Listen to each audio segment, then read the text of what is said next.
जय श्री कृष्ण। आज हम कृष्ण भगवान की ऐसी प्रेम अमर कथा के बारे में सुनाने जा रहे हैं जो मीराबाई की भक्ति से था।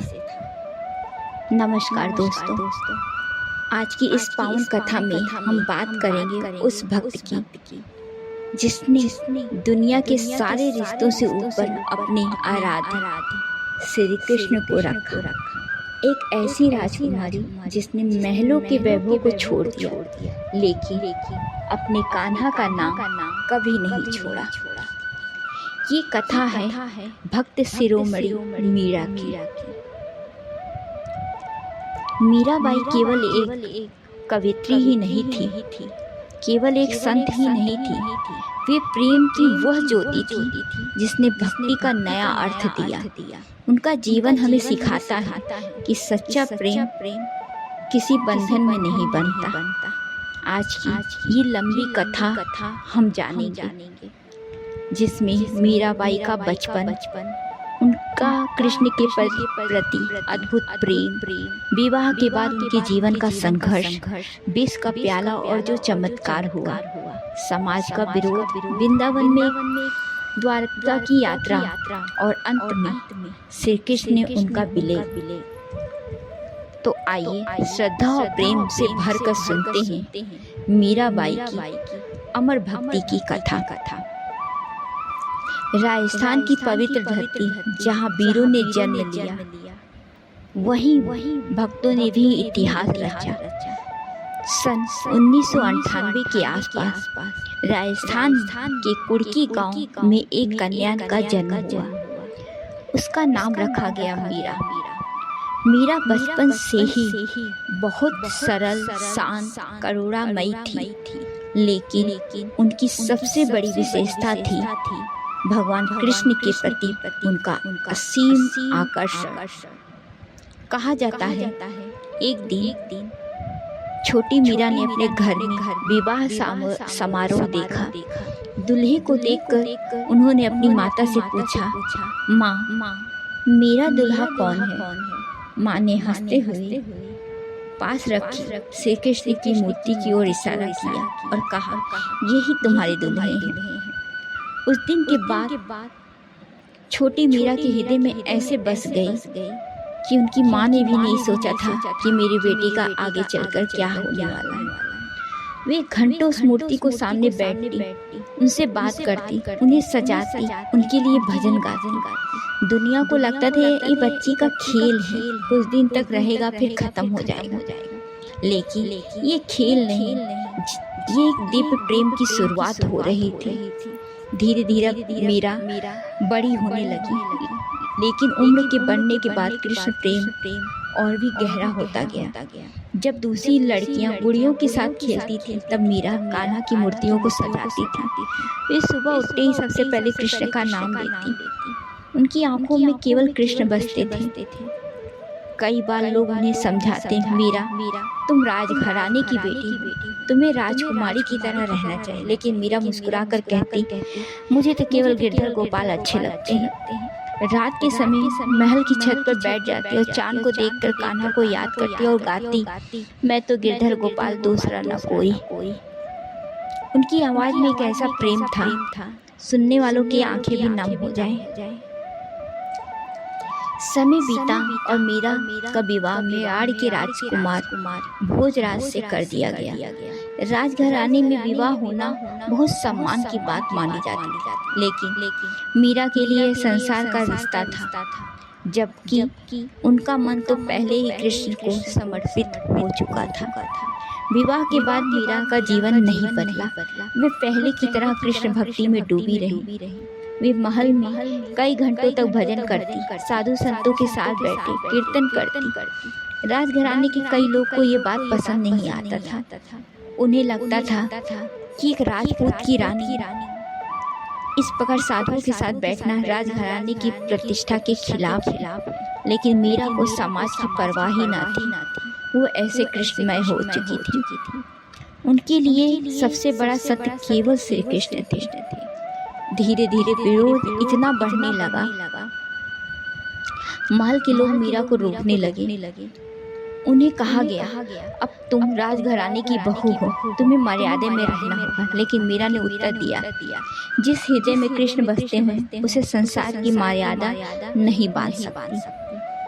उनके भजन दिन पर दिन प्रसिद्ध होने लगे, दूर दूर से लोग सुनने आने लगे। लेकिन जितनी उनकी प्रसिद्धियां बढ़ती जाती उतना ही उनका विरोध भी बढ़ता जा रहा था।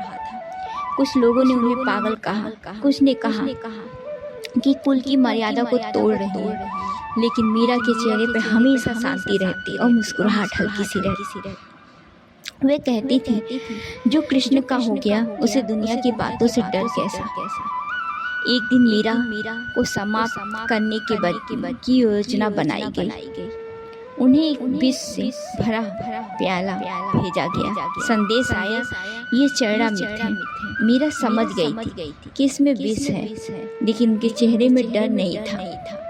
वो बड़े शांत स्वभाव में उन्होंने प्याला को हाथ में लिया, आंखें बंद की और कृष्ण को याद करते हुए बोली, यदि मेरा प्रेम सच्चा है तो यह विष भी मेरे लिए अमृत बन जाएगा। और फिर उन्होंने वो प्याला पी लिया। लेकिन चमत्कार ही हुआ, विष का उन पर कोई प्रभाव नहीं पड़ा। लोग आश्चर्यचकित रह गए। मीरा शांत भाव से कृष्ण भजन करती रही। उनकी भक्ति ने मृत्यु को भी हरा दिया। विरोध करने वालों ने एक योजना बनाई। एक दिन मीरा के पास फूलों से भरी टोकरी भेजी, लेकिन उसमें एक विषैला सांप था। मीरा ने जैसे ही टोकरी खोली, वहाँ उपस्थित लोग डर गए। लेकिन मीरा ने देखा कि वो सांप नहीं बल्कि श्री कृष्ण की सुंदर माला रखी हो।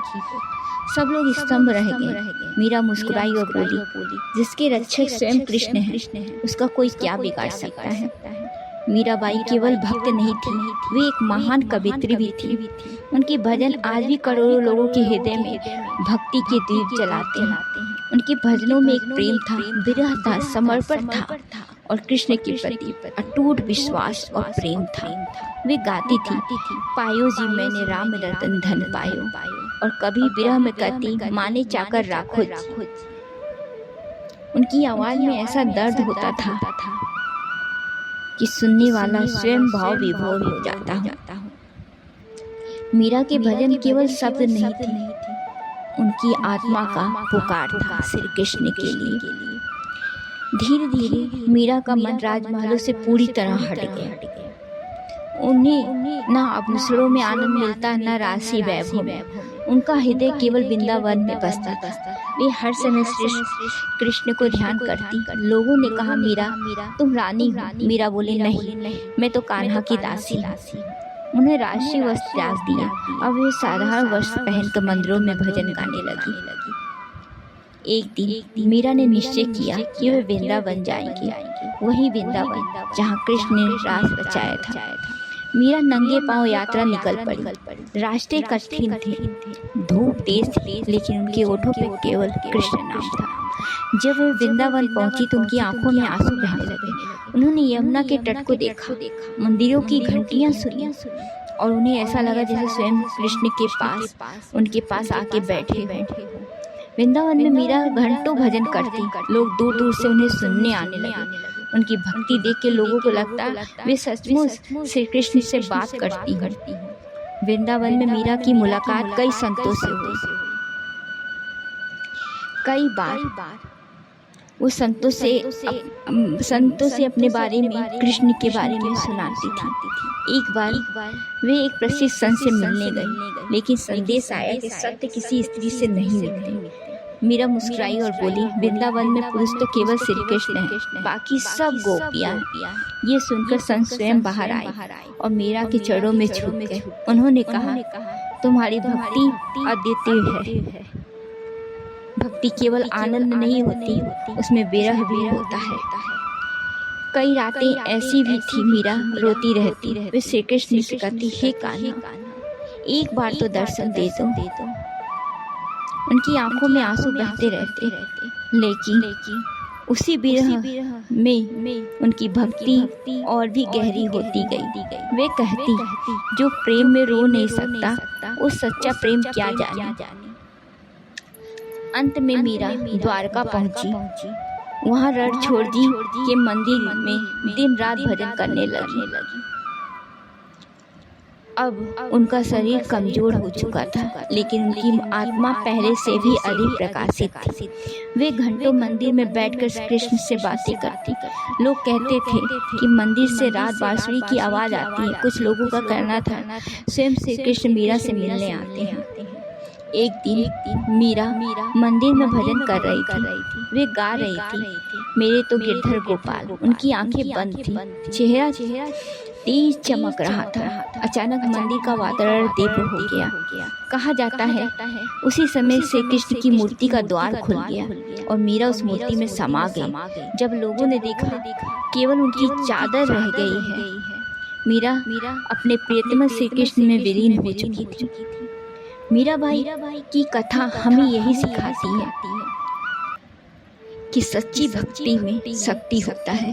जब मन पूरी तरह भगवान को समर्पित हो जाए तब संसार का कोई बाधा हमें रोक नहीं सकता। मीरा ने हमें दिखाया कि प्रेम केवल पाने का नाम नहीं, बल्कि पूरी तरह समर्पित हो जाने का भी नाम होता है। उन्होंने विष को अमृत बना दिया, अपमान को तपस्या बना दिया और अपने जीवन में भक्ति का दीपक जला दिया। आज भी जब कोई प्रेम भक्ति श्री कृष्ण का नाम लेता है तो कहीं न कहीं राधा कृष्ण के साथ मीराबाई की आत्मा भी मुस्कुराती है कि मेरा भी नाम कृष्ण के साथ जोड़ा जाता है। दोस्तों, यदि आपको मीराबाई की पावन कथा पसंद आई हो तो वीडियो को लाइक करें, शेयर करें, चैनल को सब्सक्राइब करें, कमेंट में अवश्य लिखें मेरे तो गिरधर गोपाल दूसरा ना कोई। जय श्री कृष्ण, राधे राधे। मैं तो